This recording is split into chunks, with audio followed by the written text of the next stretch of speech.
ameweka, mwambie aifanye. Kama uko na pesa, badala ya kutuma vijana, ingia wewe, kuja unipokonye microphone. Naona mimi, sisi watu wa Azimio hatuwezi tumana kazi ambayo hatufanyi. Siwezi kukutuma ukachafue.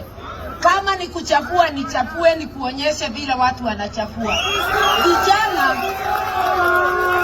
Vijana na muomba, muache kuwa watumwa wa mabonyenye wako na pesa.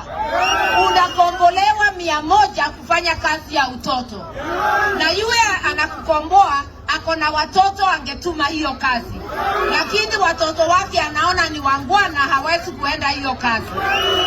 Watu wetu, hata kama una pesa, iko siku Mungu atakubariki. Azimio ikinyorosha hii nchi, upate pesa yako, uache kukombolewa pesa yangu. Tumekubaliana hiyo?